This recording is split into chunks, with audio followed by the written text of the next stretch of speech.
Marlene Dietrich was a legendary German-American actress and singer who had a 7-decade career, beginning during the golden age of Hollywood. And she was groundbreaking, not only in terms of her talent and success, but through her sexuality as well. She was part of a secretive society of Hollywood talent referred to as the Sewing Circle. This was made up mostly of closeted lesbian and bisexual women, and they played a role in breaking apart restrictive sexual norms in Hollywood. As such, Dietrich played a vital role in the sexual liberation movement.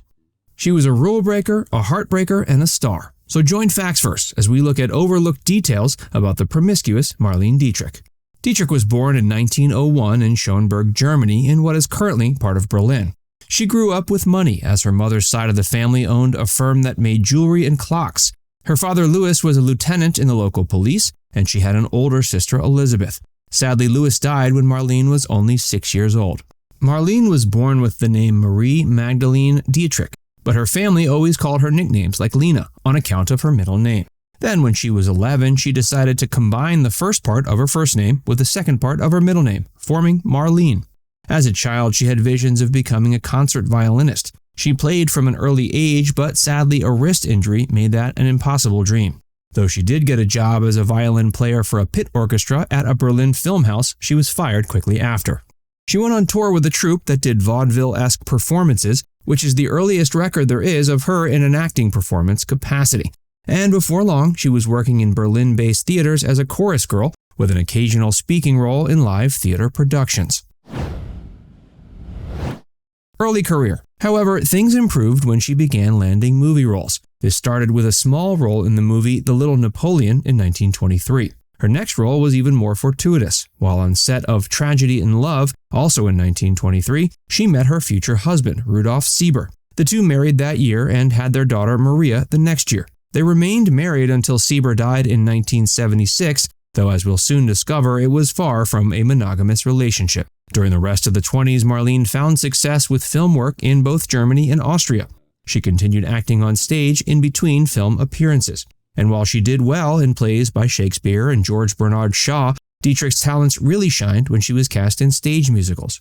By the end of that decade, she was landing bigger roles in movies such as I Kiss Your Hand, Madame and The Ship of Lost Souls. Dietrich's legs. In the 1920s, the art scene in Berlin was going through a renaissance and was thriving.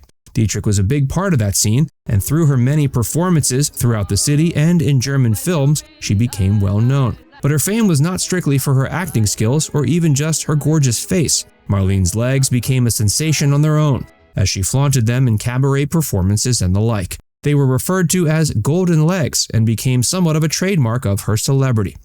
And even back then, it was apparent she was ready and willing to use the fact that people coveted her body and her legs to her advantage. She exuded sexuality and wasn't afraid of that.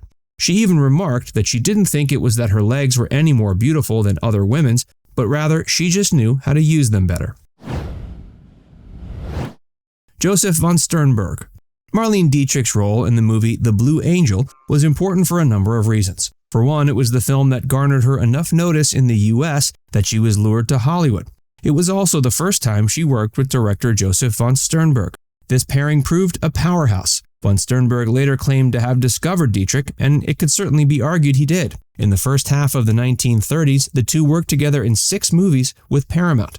In fact, since Von Sternberg was already established in Hollywood, he was able to take Dietrich under his wing, and he brought her to California to expand her career. He gifted her a Rolls-Royce when she arrived, introduced her around town, and helped her land a contract with Paramount. That studio was excited for Dietrich to potentially be their answer to the Swedish-born Greta Garbo, who was a huge star at the time for MGM. Von Sternberg carefully crafted the image and look that made Dietrich a Hollywood star. Specifically, he and Dietrich made every attempt to have the public view her as a femme fatale, and this included some fairly drastic measures, such as insisting she lose weight and take acting classes. Dietrich reportedly went along with all of it, as she was determined to be a Hollywood star. Before we tell you more, be sure to give this video a like and subscribe to Facts First if you haven't already. Her love life. Marlene was a pioneer in many ways, including an openness about her sexual orientation. Throughout her career, it was well known she was attracted to both men and women. Because of the way society was at the time, there was a lot more focus on the men she dated than the women. but Dietrich openly dated both, and with gusto. She dated famous actors and actresses and didn't care too much about public perception. She was also very frank and casual about the fact that she was bisexual. In later years, director Maximilian Schell made a documentary about Dietrich titled Marlene. During one of his interviews, Maximilian asked Marlene what sex was like with a woman. She replied it was basically the same as with a man. She pointed out that in heterosexual sex, there's a man and a woman lies down on her and then it just happens. Dietrich added the same thing just happens when it's between two women. Gender fluidity. Dietrich was also a pioneer when it came to exploring gender fluidity. She often wore clothing traditionally worn by men. This not only made her an icon in the fashion world, but it also caused waves when she did it in films. One of her most famous moments on film, when she participated in the first lesbian kiss on screen, was in the 1930 film Morocco. This was already interesting enough, but Dietrich did it while wearing a tuxedo, further pushing the boundaries of culture and society. She'd often take photographs of herself at her home, and in many of these photos, she was in men's clothing. These photos, as well as public appearances, cemented her image as being a star who ventured on both sides of the fashion street. She was perhaps best known for wearing top hats, something that previously had only been seen on men. And perhaps the most famous photo of her is a still from the movie The Blue Angel, in which she's wearing not only a top hat, but suspenders as well. And yet she wasn't strictly set on wearing men's clothing. She wore makeup and dresses all the time, and reportedly felt equally comfortable in that type of getup. Her activism. Dietrich was more than a film legend and cultural icon. She was also an important political figure in many ways. Early on, Dietrich wouldn't cave to the beliefs and propaganda that was arising in her native Germany from the Nazi Party. When she left for America, her husband and daughter stayed behind.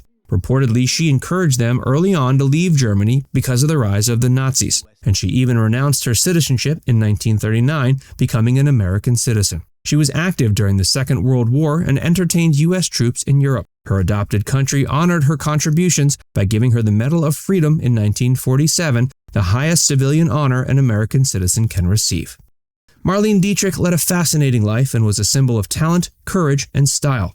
She died of kidney failure in 1992, and her funeral was attended by more than 1,500 people. Now it's time to hear from you. Are you a fan of Marlene Dietrich? Do you think she was more important for her film work or her influence on society? Let us know in the comments section below. And before you go, make sure you give this video a like and subscribe to FactsVerse if you haven't already. Click the bell icon to stay updated on all our latest content. By the way, if you haven't joined FactsVerse as a member yet, be sure to look below this video and click the join button. By becoming a paid member of FactsVerse, you'll get access to exclusive video content that you won't find anywhere else.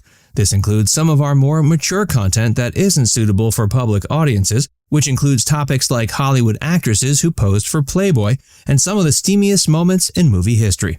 Plus, you can enjoy these videos completely ad-free. Our biggest fans will notice they also get badges next to their name when they leave comments on our videos. We pay special attention to comments from our members, and so do other viewers. So if you want exclusive content from FactsVerse or inside access to discussions with other community members, click the join button to get started for just $4.99. There are hours of members-only videos waiting for you, with new videos added every month. And we're actively working on bringing even more features to help fans like you connect with other members and get more of your favorite content. Just click join, and we'll see you inside the membership tab.